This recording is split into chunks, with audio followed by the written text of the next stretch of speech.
All right, day 10, and I apologize. I have been relatively sick with something, a bad cold. I don't think it's not COVID or anything like that, but it's very, a lot of congestion. But I didn't want to leave this any longer, so please bear with my voice. This is my grovelly, sexy voice, right? Yeah, I wish. Okay, so let's do day 10. We're going to talk about contacts, analytics, and just kind of wrap things up for you. So if we go over here to contacts, this, again, in my opinion, is one of the most important areas of any program is your list, right? So this is where you can do your CRM, your content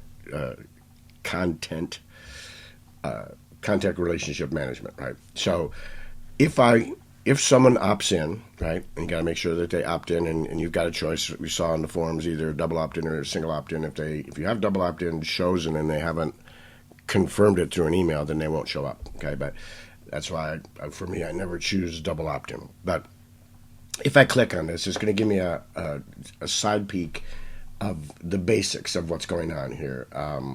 Opt-in status unconfirmed, show more, and so forth. I very seldom ever look really at this, except for maybe tags and things like that. But what I do is open up the full view so that I can look at, their info, any purchases they've made, if I've granted them anything, the products they currently own, and any notes that I have for them. Right. Any tags, if I want to add a tag, I can add the test tag here, and now that tag is there. If I want to grant them some other offers, change their password, delete the contact, hide them, mute them, or whatever I want to do. If I have given them something and it's their first time, I'm going to want to send their password. So I would click on send here, and it would go to that email, ron@rondeering.com, and it would give them the option to, either log. I believe it gives them a temporary password, and then they can log in and change it to wherever they want. Okay, that's all there really is about contacts. There's a lot of power in this, but there's not much to it, and that's great because you don't have to. I mean, a few notes, what's going on with them, the info, the life cycle.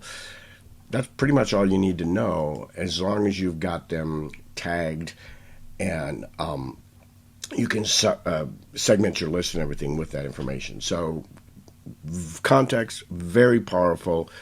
It is essential for building your business, building this list. That's always been told to me. And it used to be just whoever has the biggest list wins. And I don't believe that that's true. I think whoever has the biggest list that is engaging wins the most. And just having a big list, I see people all the time that are importing lists they purchase and things like that. Just because you've got a big list of numbers and nobody's opening your emails or nobody's engaging with you or anything else doesn't really buy you anything. So having a good contact manager where you can, engage with them or set it up so that you can engage with them with tags and all that other stuff and maintain that relationship and see what's going on and give them the notes, in my mind, is crucial. And Kajabi does a great job with that. You can also add contacts. I can either import a comma-separated value or CSV, or I can add singles at a time, okay? And again, if I wanted to add a single contact, I would just click here, first name, last name, email. I could grant them offers at that point in time, subscribe them to emails, add tags right there when I put them in, okay? Obviously, you want to be able to do most of it with automation. You don't want to have to add people manually. And I would be careful importing any lists, especially if you purchase lists and things like that, because a lot of programs like this, I know like Aweber and ActiveCampaign and ConvertKit and things like that, they're not real fond of that because it screws up their delivery rate and all kinds of other things. So that's contacts. Now let's look at analytics. And this is a very unused area in my opinion because people just they just don't look at it. I was guilty of that for years. I thought, oh yeah, it's a bunch of numbers. And even being kind of a math person, I remember statistics was one of my favorite courses in school, and which is sad. But I just didn't look at this as much as I should have. So you've got obviously your net revenue, your subscription metrics. Evaluate the health of your business by analyzing recurring revenue, revenue per user, and churn. Right? Opt-ins. track submissions to your forms, right? So I can click on this, and it gives me an idea of how many people have opted in. This is basically a test account, so it doesn't show anything. But the one that I look at a lot is my page views, right? So I want to see how things are, even though this is a test account, because I've got a lot of things out there that may point to this, I still get, in the last month I've gotten 846 views. And it shows me my views and my unique views, right? So unique views means it's their first time there. Views is people that just come all the time kind of thing, right? And it also gives me where they're coming from, and then a Excel tabular column list of who's going where and what. Okay, and then over here on the left or right, my other left, you could choose what you want to look at. Like, let's say how many are coming to the 404, right? Apply that filter, and in my 404, I'm getting 350 views came to the 404. Now I want to talk a little bit about this because a lot of people, when they set up their 404 page, they put things on there. Oops, sorry you got here. Click here to go home. And if you're getting a lot of people, and just in this day and age, there's a lot of people that go out there and type in your domain, and then they put / gobbledygook, or they spell something wrong and things like that, and they go to that 404. It's not uncommon to have a lot. I get a lot every month that go there. So what do? I offer them a bonus free gift because of the inconvenience. I don't want them to just go there and go, oh, click here to go to home, right? I want them to be able to say, oh, wow, that's pretty cool. I went to the wrong page, but he's going to give me something for that, So I would certainly recommend that if you've got a free lead magnet or something, put it on that 404 page so that when they go there, they just don't go, oh, okay, yeah, now I know how to go to home, so I go to home. It's just going to put you ahead of other people out there. Because I can't tell you how many times I go to a site and I deliberately will type in the wrong thing to see what their 404 redirect page looks like, and it's typically all the same. Some of them are fancy and everything else, but at the end of the day, it says click here to go to the home, right? And it sends them to home, and that might be a good thing, but it's not, in my opinion, the best thing, because I want to take advantage of that. The fact that they went there, they got there for some reason. My guess is they just, if it's a bot, it's a bot. But if they just typed it in wrong, maybe they were going to my Kajabi, 30-day test, and they spelled it Kagabi or something, and it went there, right? Give them something of value that shows that, hey, you're sorry they typed it in wrong or how they got there. Maybe one of your links broke and you forgot to fix it, right? Always give value any chance you can. So this is Kajabi. 10 days of Kajabi. We went through settings. We went through the dashboard, the products, the sales, the websites, the marketing, the contacts, and the analytics. I hope you've got something out of this. They have got some of the best support that I have seen.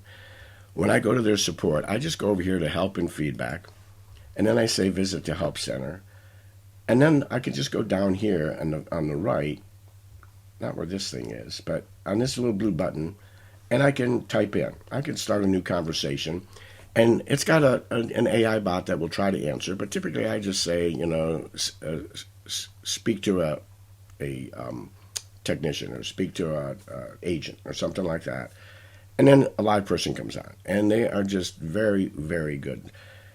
95% or higher of the time, they answer my questions, they get things fixed, and I'm incredibly satisfied.